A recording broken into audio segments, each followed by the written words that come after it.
Shu chog'da bir necha kishi kelib, Hazrati Aysoga bir qism jalilliklarning markaziy ibodatxonada qurbonlik qilayotganda Vali Platus tarafidan o'ldirilib, ularning qinining qurbonlikning qini bilan oralashib ketganligini aytdi. Hazrati Ayso mundaq dedi: Bu jalilliklarning boshqa jalilliklardan ko'proq gunohi bo'lganligi uchun shunchalik jafo chekdi deb qaramsizlar?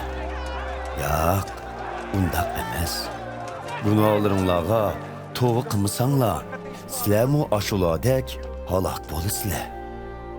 Siloha mahallisidagi munar o'rilib tushganda tegida qilib o'lgan 18 kishini qandoq deysizlar?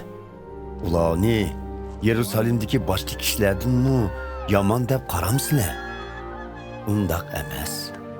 Bilib qo'yinglarki, gunohlaringlarga tövbe qilmasanglar, sizlarmu halok bo'lasizlar.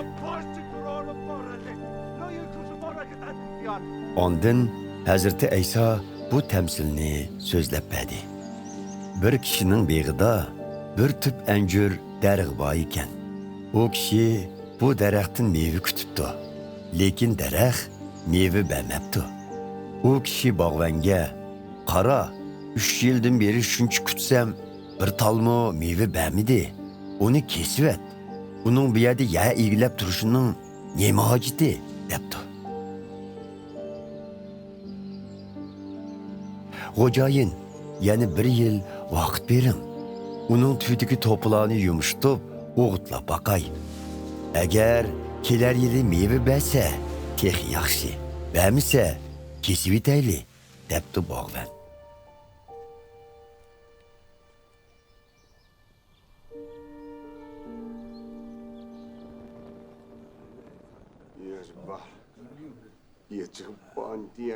Bir dam ilish kuni Hazrati Ayso bir ibodatxonada kishilarga ta'lim beryotdi.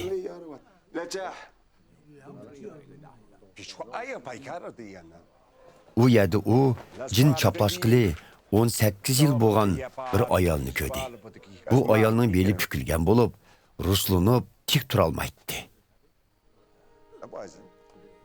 Hazrati Ayso uni ko'rganda yeniga chaqirib: "Xonim, kesilingiz saqaydi" deb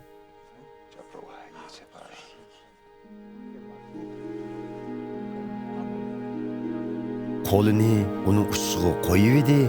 Yilqi ayol darhol ruslanib tik turib, Xudoga matiya o'qidi.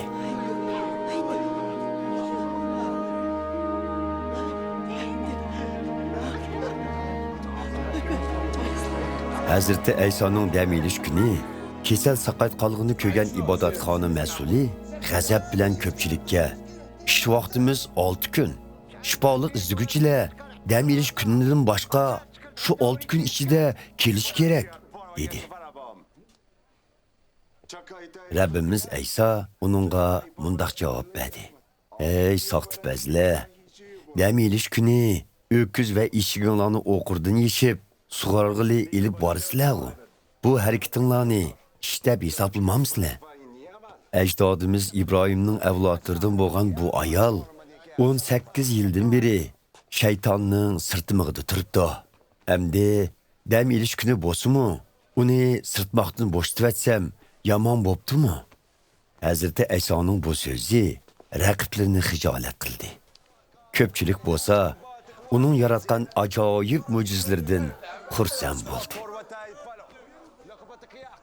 Hazrati Ayso ta'lim berishni davomlashtirib mundaq dedi: "Xudoning podshohligi zodi qandoq? Men uni qandoq suratlab beray? U go'yo bir tal kichik urug'iga o'xshaydi. Garchi kichik urug'i kichik bo'lsa-mu, kishi uni terisa, o'sib yetilib ko'chat bo'ladi. Qushlar kelib uning shoxlarida uvlaydi. Uningdan boshqa Xudoning podshohligini nemaga o'xshatay? U xuddi xemi turishga o'xshaydi. Ayol xemi turishni bir xalta unga qo'shib yugursa, bu xemi turish butun xemirni bo'ldira oladi."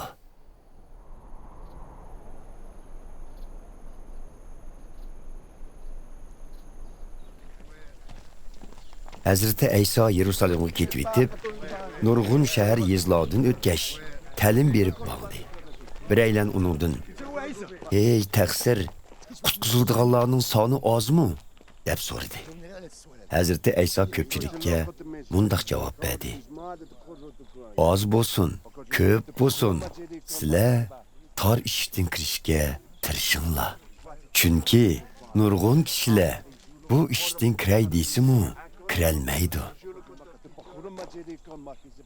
Uyning xo'jayini ishni taqqan vaqtida sizlar tashqirda turib, taqsir, ishni eching deb ishni qaqsanglar, u yo'q, ochmayman, chunki sizlarni tonimayman deydi. Sizlar, biz siz bilan hamdostxon bo'lgan, sizmi bizim ko'chalarimizda ta'lim bergan desanglar, u sizlarga yana bir qitim sizlarni tonimayman, ko'zimdan yo'qlinglar, yomonlik qilg'uvchilar deydi. Sizlar İbrahim, İshak, Yaqub va barliq payg'ambarlarni Xudoning podshohligi ichida o'zinglarni bo'lsa, sirtqi qo'g'ilib etilgan holda ko'gininglarda hasratda yig'lab, tishlaringlarni o'chirlatsizlar. U chaqda dunyoning hamma joylaridan nurg'un Yahudi emaslarning davlatlaridanmi nurg'un kishilar kelishib, Xudoning podshohligida hamdostxon bo'ladi. Shunda qilib, kaynidikilar oldiga o'tib, oldidikilar kaynida qoladi.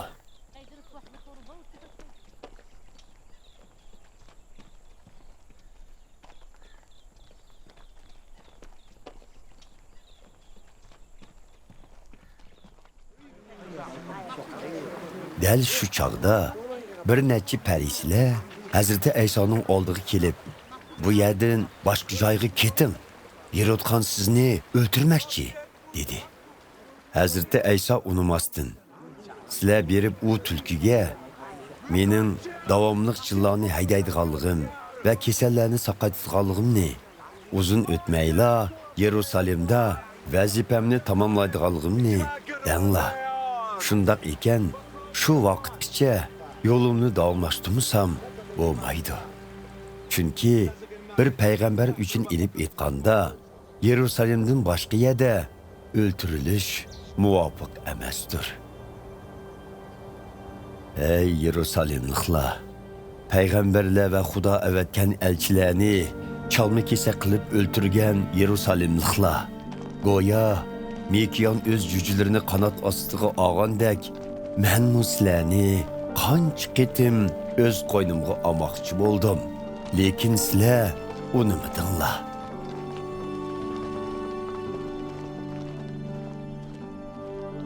Mana endi Xudo ibodatxonanglardan ayrilib, sizlarni tashlab ketdi.